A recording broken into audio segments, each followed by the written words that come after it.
So a couple of days ago, someone asked a question in our community. Let me read it to you. She said, "Hi everyone. I have a quick random question. If you suddenly received £10,000 cash and wanted to put it into a short-term, say 3 to 6 months, accessible investment, what options would you consider?" So we're going to talk about it. So typically, if you have, let's say you have 10 grand and you probably need it in another 3 to 6 months, you're not yet ready to commit to any single investment for the long term or the medium term, then I wouldn't look at stocks. I know I talk about stocks and ETFs. I wouldn't do that for this. This would actually go into savings. Now, where do you find the best savings? Because you could just leave it in your bank account and not do anything with it. But you do have options. There are short-term savings accounts that give you decent rates. In most cases, better rates than you would get in your bank account. In some cases, you may have to lock down the money and not have access to it for a period of time. In other cases though, all you need to do is open a new bank account with a new bank, and that's all. You still have access to it. Usually though, those rates change over time. So in most cases, you might get a decent rate with a new bank for the first year, or maybe they run a 6-month promo for new account holders where you get a decent savings rate, and then they change it back. The implication is you might have to keep a lookout on such funds, but if it's something you're going to need in 3 to 6 months anyway, then it doesn't matter because it's probably going to be within that period when the interest rates are high. But where do you find such good interest rates? I'm going to show you in a bit. So there are 2 websites that I usually check out for this. The first one is a bit popular if you've been in the UK for a while. It's called Money Saving Expert. You have the founder, Martin Lewis, who's pretty popular around these parts. And on that website, you find lots of things on the website. You can get deals on gas, electricity, or just go to their blog and read stuff. But there's a guide on the website that is updated pretty regularly that shows you where to get the best savings accounts. So it's basically gives you a lot of information about savings accounts in the UK, but I just save a link to a particular part of the guide because it's a long, detailed guide. All right, it's pretty long and detailed, but I just save a link to a particular section where they look at easy access accounts. Now, what are easy access accounts? They're basically savings accounts with high interest rates, but you can also access the funds in it usually quite easily. You don't have to lock it down. The conditions are pretty relaxed compared to other savings accounts where you may have to give notice before you can withdraw your funds, or you have it fixed for a period of time. Those other ones are similar to fixed savings accounts that we have at home. If I have to compare it with Nigerian counterparts, your easy access savings accounts will probably be similar to those who have money market funds back home. I had a money market fund with ARM back home that just go to their website and make a withdrawal, and within a day or two, I would have them funds in my account. So it was relatively easy access. Maybe not as easy access as these ones because the ones here is almost instantaneous in some cases. The other types are fixed term savings, is like your fixed deposit. All right, it's basically you put the money in and it's going to be stopped there for a period of time. But let's look at easy access. That's the one I usually go for. So I can decide if I want to leave it there or come back later. So as of today, 14th of October, you have 2 banks paying 4.5%. That's the summary. But you know what? I'll just go to the table. So you have the top normal accounts. Chase, yes. So Chase is pretty decent. So Chase is offering 4.5% right now. But after, so you see what they say here, after a year, the rate is going to drop. You need to read the details of the condition. So it's actually a 2.5% variable. So the underlying rate is 2.5%, but they are adding a 12-month bonus of 2%. What they mean by that is based off whatever rates the Bank of England is dictating, That's how they arrived at their 2.5%. So if Bank of England drops its rates, they will drop this 2.5, even within the 12-month one, they will drop it. So if, let's say Bank of England drop its own rate by 0.1%, they will drop this 2.5 to 2.4. Then your total will be 4.4. So they put details like that in the notes, but this still seems pretty decent to me. It's a minimum of £1 and then maximum of £3 million. So our £10,000 scenario works pretty fine. This works pretty fine for our £10,000 scenario for a 3 to 6 month period. If you look at the other ones, what other options do we have here? We have Ulster Bank, which is a part of NatWest apparently, also offering 4.5%, but in their own case, their own variable rate is 1.75 and the bonus is 2.75, which is actually better because that means the bonus bit is fixed, right? For that 1 year period, that bonus fix doesn't change. It's the variable bit that changes. So if the variable bit is smaller, it's better. That means you're sure of 2.75 for this other guys. But then in their own case, the minimum is £5,000, maximum is 3 million. Again, this still works for a £10,000 scenario.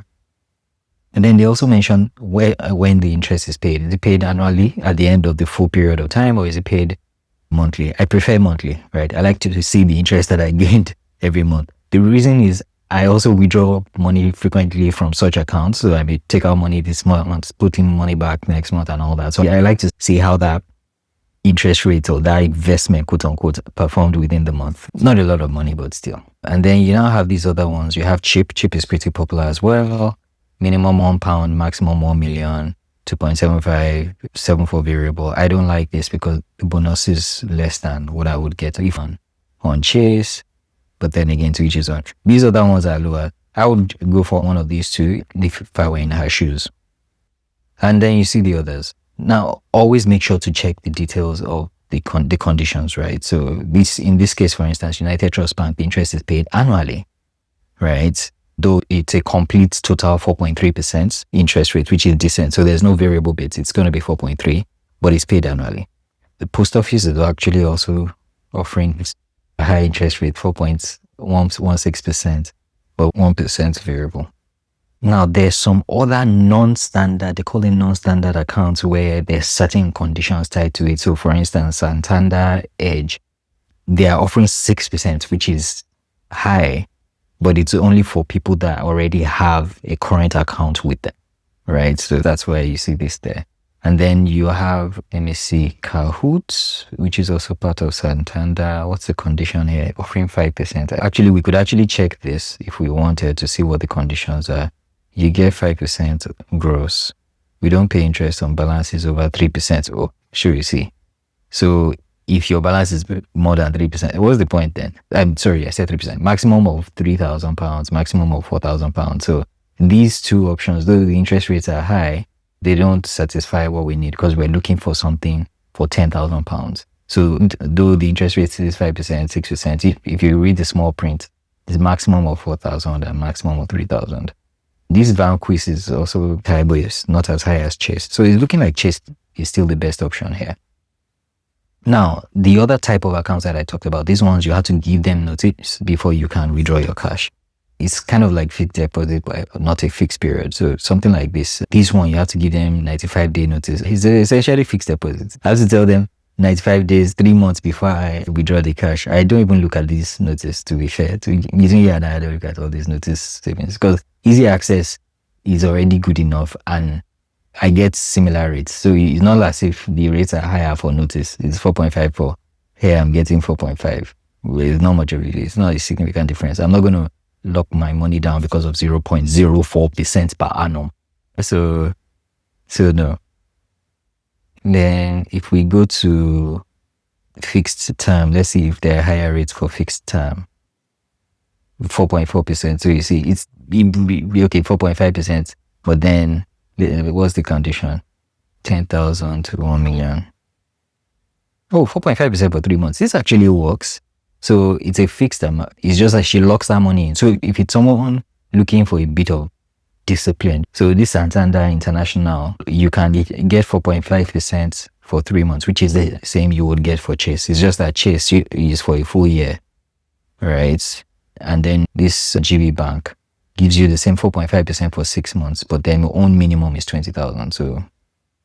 So by the time you look at all these, the best option is still your top easy access. So what I do is I have bookmarked the link to the exact top easy access. So regularly, if I have a decent amount of money that I just want to keep for a short period of time and I don't want to invest right now, I'm building up my emergency funds.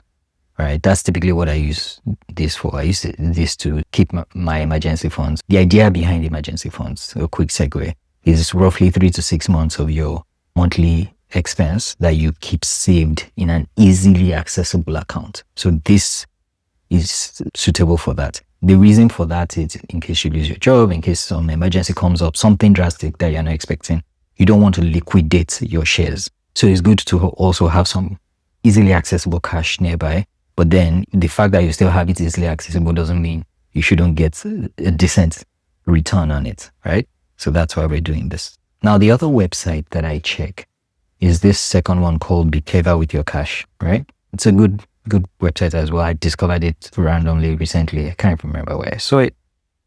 Well, you find out a lot of the options there are also similar. They also have best savings account offers. They have savings accounts. They have easy access. They have current account linked savings accounts and so on. So a lot of the options are similar to the ones you see on Money Savings Expert, but sometimes they have some new ones that are different. For instance, this RIN, we didn't see it on Money Saving Expert, but I guess it's kind of, the conditions is kind of fixed. All right, so 12-month fix, yeah. So it's a 12-month fix, it's a 12-month fix. But easy access, in terms of easy access, you see, we've gone back to this Kahoot. We saw the same Kahoot on the other side, but the maximum was 3,000. We saw this same Ulster Bank that the maximum is 3 million and minimum is 5,000. And we said, yeah, this Ulster and Chase would work. But here you have to click on more details. So when you click on more details, so this doesn't give us the details. Like, you see, I prefer easy access, to be fair, because here, easy access, when you check the Ulster, it tells you what part of that is variable, which means it could change. What part of that is not. If the interest is paid monthly or annually and so on. Here, this just tells me the interest minimum and maximum. Snoopy instant, cheap. Yeah, we saw all this on Money Saving Expert. To be honest, between you and I, most of the time, I just go with the best option that I see on Money Saving Expert. But it's good to have options, right? Who knows? I mean, Money Saving Expert might miss something one day and then you need to go look for another option or something. Yeah, now this is nice. So these rates here, Ulster is still the best for someone with 10,000 for a particular situation. But when you come here, you actually see a cash ISA. So Money Saving Expert used to have a section for cash ISAs, but they seem to have taken it out here. Let me see. Online saving plus funds. No. Okay.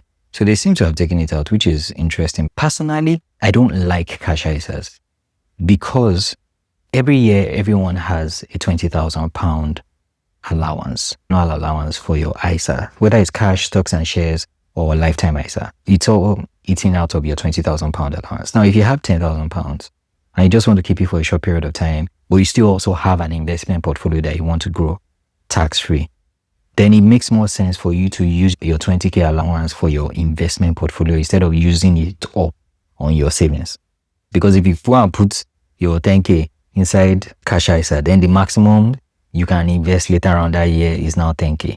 Let's now assume you put it in that cash ISA temporarily, then you withdraw it, and then you now want to invest it. You are capped at that 10K. I understand maybe not everybody has more than 10K to invest in a year, but then you want to give yourself that flexibility so that in case you do have more than 10K or 20K, you can invest it. It's not as if you can't invest it outside an ISA. You can, it's just that within an ISA, whatever returns you get are tax-free. So let's look at these cash ISAs though. After saying all that, I know we're not going to go with the cash ISA, I wouldn't. But if you actually want to use cash ISA, so you have 4.51%. So why would I do this? I'm still getting the same 4.5 that I would get from Chase. Chase still looks like it's the best option of all the options. Chase or Ulster Bank.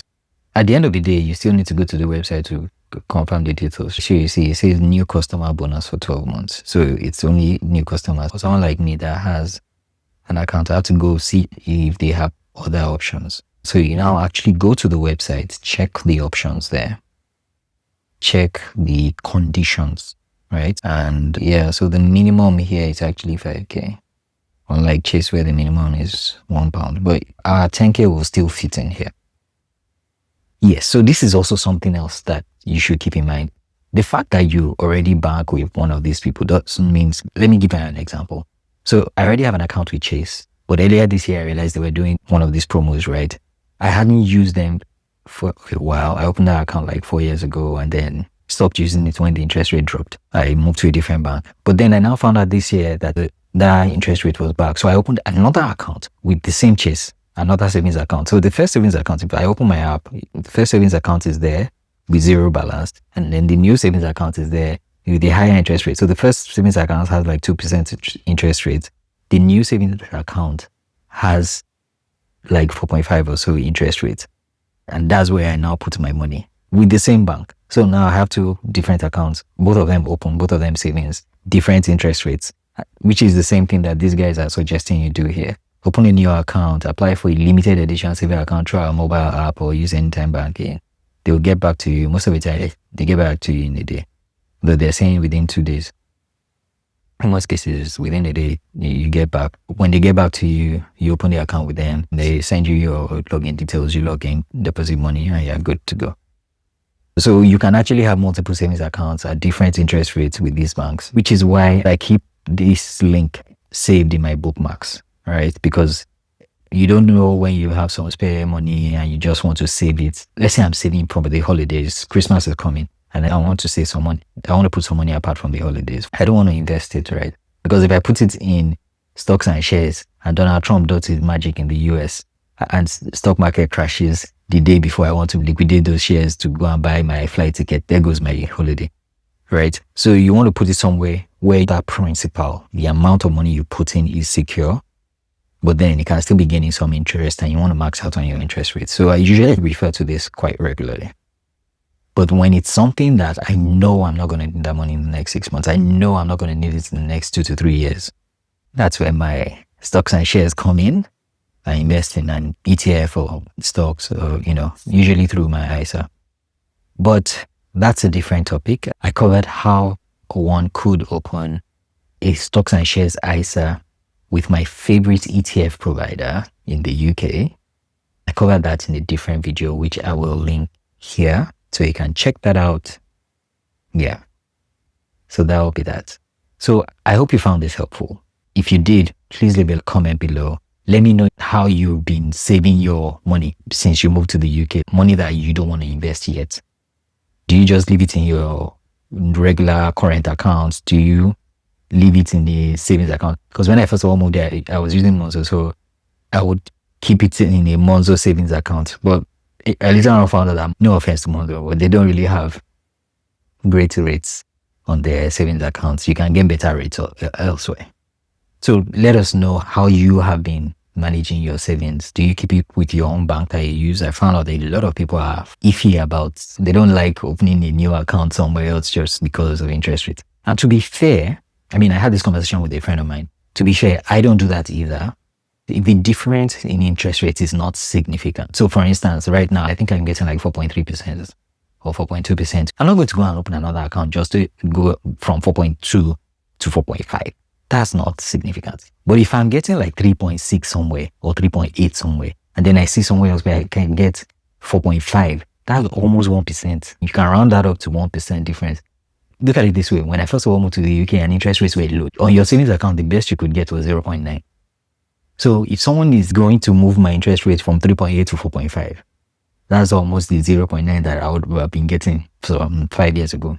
So I would move my savings for that, because that's tangible enough. And then again, it also depends on when I'm going to need that money. If it's money that I'm going to need in, say, next month, I'm not going to do the house flow, need a new bank account. I'll just leave it where it is. Because when you do the calculation, even if let's say I'm getting 3.8% somewhere, and then I see this opportunity for 4.5%, but I'm going to need that money next month. The difference, right? What I'm going to lose, unless it's a huge amount of money, like maybe £1 million. But if it's like 10K, the same 10K we're talking about, what's the interest rate that I would get on 10K? Let's do the math.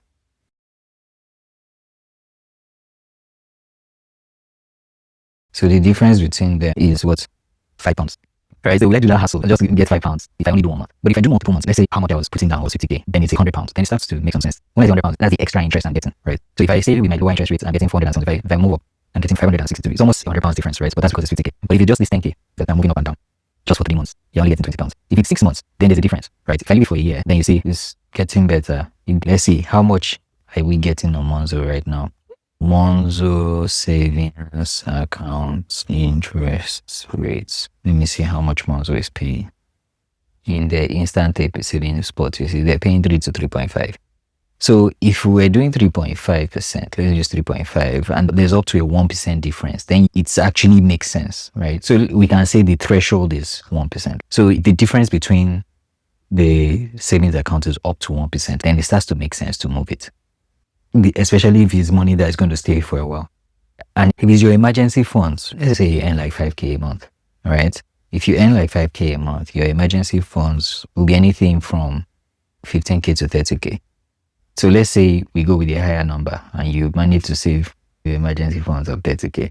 You start to see a difference if you keep it for 6 months. Let's say you don't spend that money in 2 years, then you start to see a difference in the interest that you get. But that's just my scenario, right? At the end of the day, the important thing, the real benchmark for investing, for saving, is you beat inflation. That's the real benchmark. Because when you think about it, how do you know an investment is good or bad? Look at it this way. Warren Buffett's rule, his number one rule to his managers is don't lose money. The number one way most people lose money is through inflation. Even if you do nothing and keep your money in the savings account, you will lose that money through inflation because the value of that money is reducing year on year in line with inflation. So if we check what's inflation in UK today, the inflation rate in UK right now is 4.1%. As at August. Right? So if inflation rate is 4.1%, anything giving me less than 4.1%, including Monzo that is doing 3.5, is losing me money. So that's like your benchmark. You are losing money because the value of your money is depreciating by that 4.1%. If you have 10K and inflation is 4%, what you can buy with that 10K is 4% less than what you could have bought with it this time last year. That's the implication of 4% inflation. So that means the value of your 10K has reduced. So if you keep it like that, if you keep that 10K in the bank and inflation stays at 4.1% for the next year, then your money is decreasing in value. You will still be seeing 10K, but what you can buy with that 10K after that year will be reduced by that 4% or whatever the inflation rate is. Which is why you must keep even your savings. You should always keep it above inflation or as much as possible above inflation. In some cases it's difficult, but as we've seen here, you always have options, right? It's even worse for investment. Investment should be way above because it's long-term, it is higher risk, and you want to make sure that you are compensated well for the risk you are taking by essentially borrowing this company's money, right? So you want it to grow by more than 4%, but typically the stock market grows by roughly 7 to 10%. Most people will say 10%, but that 10% is nominal growth, meaning they have not factored in inflation. But if you factor in inflation of roughly 4%, 3%, then your stock market is growing roughly about 7% year on year net. So you're usually okay with that.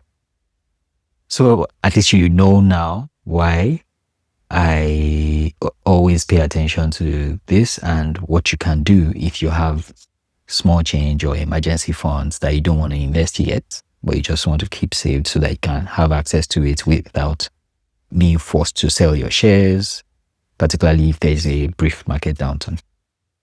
If you actually now want to invest, because that's really what you should be doing in the long run. If it's not emergency funds, you already have your emergency fund saved somewhere, and you now have other funds that you want to invest and grow and see compound over time, because again, time is your best asset, then you should watch the video that I made on the easiest way to invest in ETFs. I actually guide you through how to open an account with Invest Engine in 10 minutes and how to select a globally diversified ETF, all within 10 minutes, right? So watch the video. I'll link it right here. But before you do, like this one that you're watching, leave a comment below about how you are saving your money, and I'll see you in the next one. Quick disclaimer, I know I didn't say this all through the video, but you need to remember, I'm not a financial advisor. I'm basically a regular person like you with a 9-to-5 job. Just letting you know how I've successfully invested my salary in the last 15 years. So have a good day. Take care.